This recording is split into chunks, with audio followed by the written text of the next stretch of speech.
Yes, hello, air traffic control. This is pilot Gabrielle Ruddick, and I just wanted to give you a heads up today. We are going to be flying in your airspace. Yes, we are flying a drone. Yes. Okay, great. Thank you. Good to go.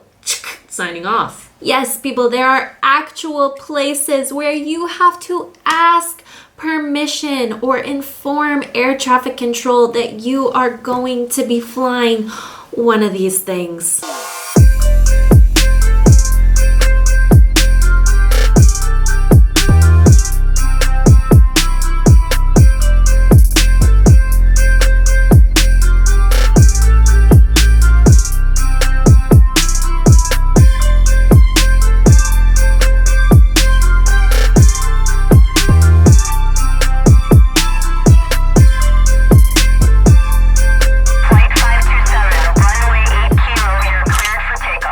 The top 10 things that I seriously wish I knew before buying and flying a drone. Depending on the amount of research you've done before purchasing a drone, or maybe you haven't yet purchased a drone and you're thinking about it, I just want to be totally upfront. This is not the video that is going to completely convince you to buy a drone. You can see a million of those types of videos where it's just gorgeous footage from all around the world and you're like, yes, I am going to buy a drone. This is going to change my life forever.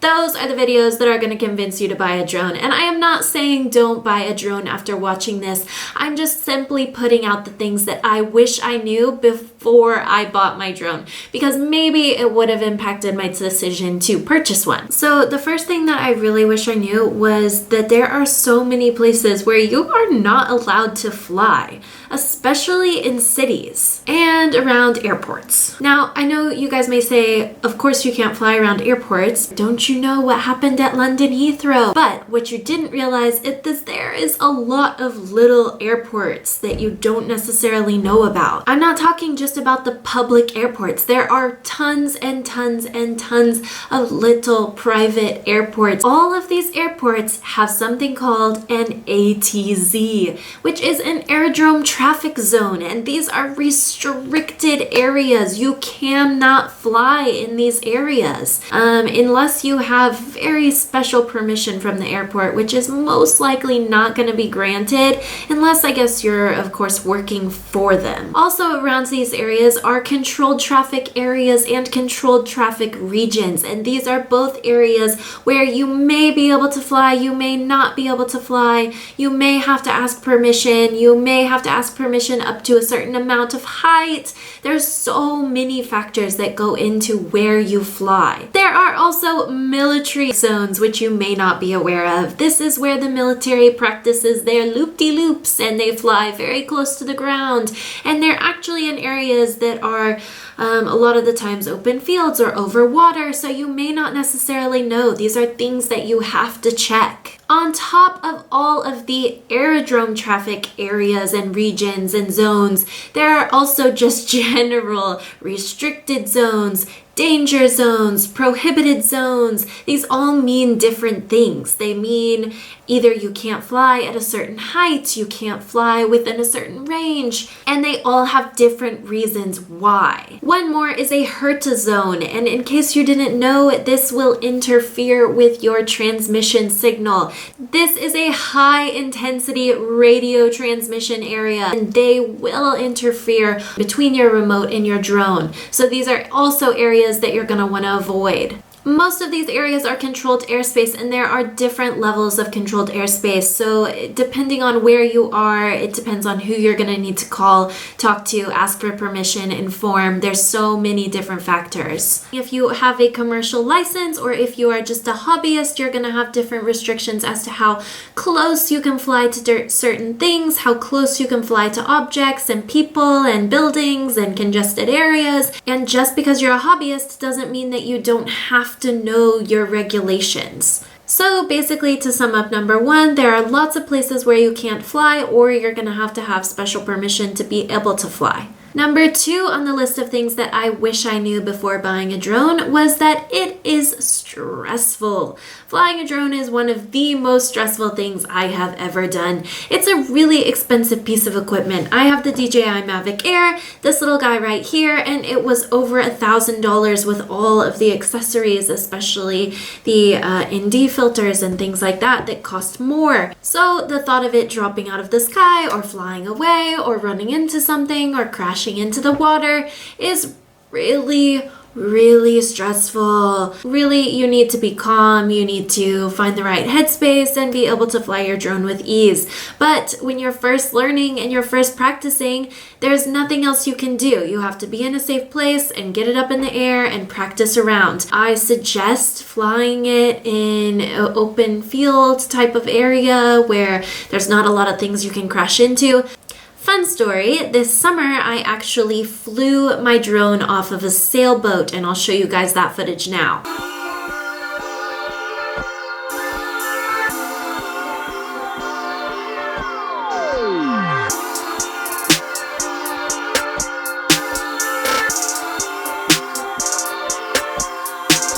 I will never do it again, and I really don't recommend it to anybody. Even though I was in complete contact with the captain of the boat at all times, we were on the same page, it was just very scary, and I definitely thought that it was going to crash into the water. And you can see I even captured some of my freak out on tape.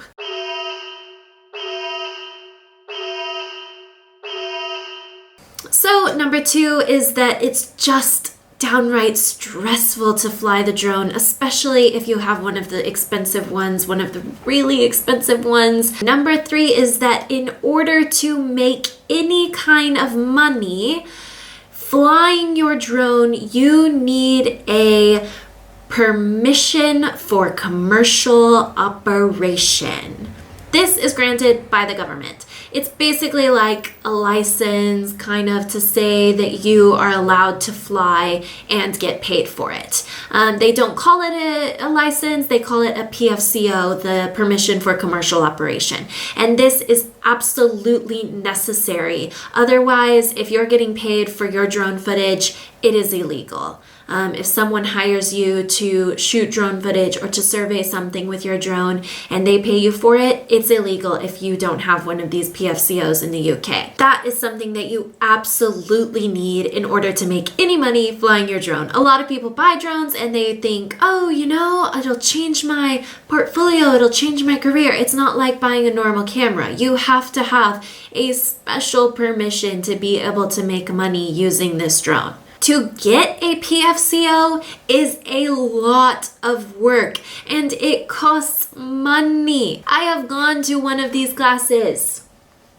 This is where you learn everything you need to know to be able to take your tests to apply for the PFCO and do your operations manual. The one that I went to was in the UK, so everything that I'm saying about this only applies to the UK in its current state, because of course things are always changing. This was a 3-day intensive learning course where we studied all of the rules from longitude to latitude to the government acronyms. I mean, the list of acronyms just goes on and on. There are so many that you have to know. And there are things that I didn't realize that I had to know as well, such as the different types of aircraft knowledge, wind, weather, all sorts of different things were covered in this 3-day intensive course. And at the end of the 3rd day, you had to take a test to prove that you knew all of this stuff. And even after passing the written test, you still do not have your PFCO. You have to go out after the test is done and go home, do 2 hours of flight time, recorded flight time. You have to create your operations manual, which is basically a manual that consists of how you're going to fly commercially and what you would do in case of an emergency and a million other things according to the law. Then when you feel you're ready and you have the adequate amount of skills to be able to fly your drone around, you go back again to the class and you do your practical. At which point, after you pass the practical, they give you the thumbs up and basically they help you submit everything to the government in order to receive your PFCO. And just so you know, all of that costs over £1,000. So basically it is not cheap and it lasts for 1 year. After 1 year, there is a renewal. I believe the renewal is around £150 per year after that. But you do have to make adjustments to your operations manual in accordance with the law and if the law has changed. So basically, number 3 is just know that you're not going to be making any money unless you get this permission.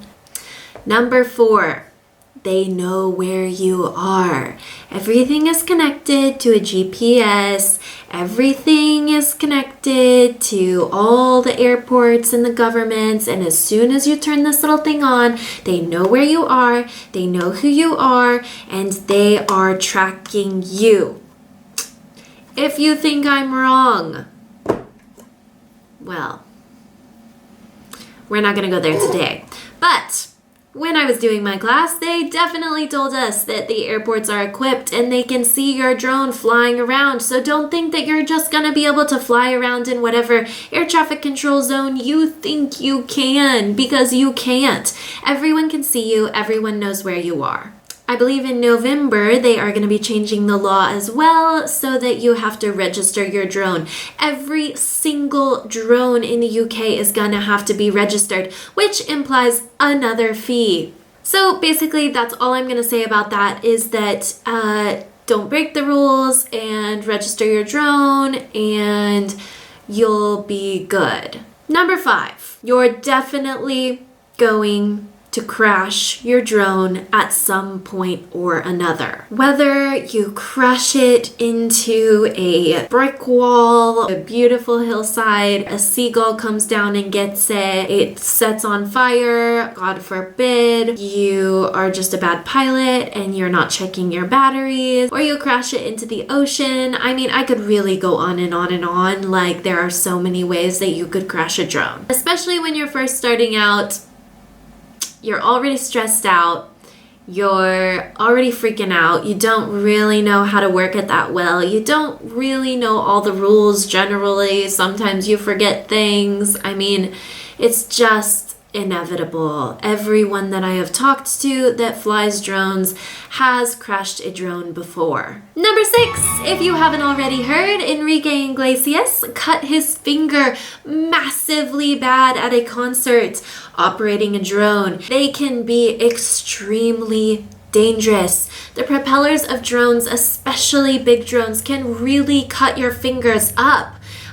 There have been incidents where people have cut arms. This is why there are so many rules, and this is why you can't fly over people that are out of your control or congested areas. Because say that wind swoops away or you lose transmission signal with your remote, if that drone comes crashing down on somebody's head, it could be fatal. And that is not what anybody wants or needs. Even my little Mavic Air, my boyfriend has caught it and it has created a welt in his finger. These propellers are this tiny. I don't know if you can see that, but they are so small, but they are seriously dangerous. I mean, just be careful. That's all I'm going to say. Just be really careful. Number 7, if you haven't noticed a theme already, these drones are expensive. I believe my Mavic Air was over $1,000, and that doesn't even include any of the accessories. The bigger drones just get more and more and more expensive. Then you have to add on insurance, ND filters, because if you're even thinking about getting any kind of cine-like footage, you need those. Also, if you're thinking about getting a commercial license, as I said before, those are expensive. You have to pay for a $1,000 class. You have to pay the government operational fee, application manual, fees. You have to register your drone for a fee. There are so many fees. If you crash your drone, you probably have to pay a deductible in your insurance. I mean, the list just goes on and on. These things are expensive. So don't think that if you just buy a drone right out of the box, you're good to go, you're good to fly. I mean, maybe as a hobbyist, if you don't really want the best footage, if you're just plopping around, then fine. But generally speaking, there is going to be some cost incurred. Battery life is short. This is something that is avoidable. If you get more batteries, you can have a longer battery life. If you fly your drone without the prop guards, you will have a longer battery life. If you switch your drone batteries, label them, number them, so you don't use the same one too many times. That was actually a comment on one of my last videos, so I have you guys to thank for that. That will make your battery life longer, but just so you know, the battery life on these things are short. So if you charge up your 3 batteries or 2 batteries or 1 battery and you drive an hour out to a location, don't expect to be flying for a really long time unless you have an area where you can constantly recharge those batteries. It's super important to know what shot you want before you turn that drone on, before you power up those batteries, because otherwise you're just going to be wasting the battery life and you may not get the shot that you really wanted. Number 9, and I say this one because lots of people bring their drones to these remote beach locations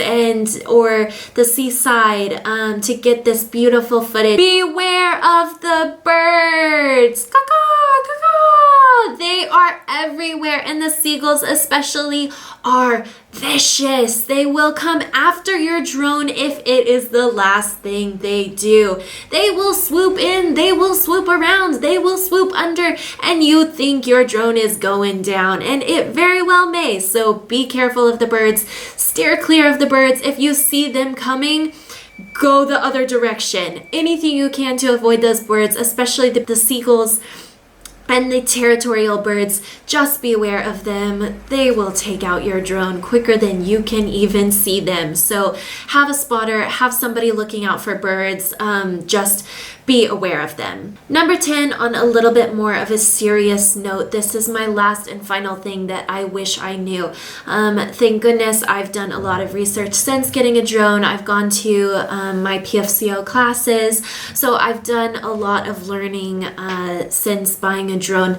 But there are some serious consequences if you do not follow the rules of the drone community, which I believe is the right thing. If you're endangering other people, you deserve the consequences that are going to come to you. There are a lot of people that get away with a lot of things, but seriously, guys, just be safe, be aware, be conscious of other people and other people's properties, because you can get massive fines, and they're put there in place for a reason. They're to keep everybody safe, they're to keep you safe, they're to keep other people's property safe. And if you just back away unless you have special permission, then you're gonna be fine. You could also go to jail for this. Nobody wants to be out there in a bad situation and have something bad happen, but if it does, you need to be prepared. You need to know what to do. Make sure that you are within a phone always. Make sure that you have service, that you know where the closest places are to get help, because if something does happen, it's generally on the pilot, the drone pilot. So just be careful, be aware, and you should be fine. Thank you guys for watching. I hope maybe I've been able to shed a little bit of light on some things that you may not have known or may not have considered before buying a drone, or recently after buying a drone. If you're a hobbyist, if you are a commercial flyer, if you guys have any other questions for me, I would be happy to try and answer them to the best of my ability. Thank you so much for watching, and if you guys want to see more videos, I would love to have you in my YouTube family, and subscribe below and check out my other videos. And until next time, see you guys. Bye.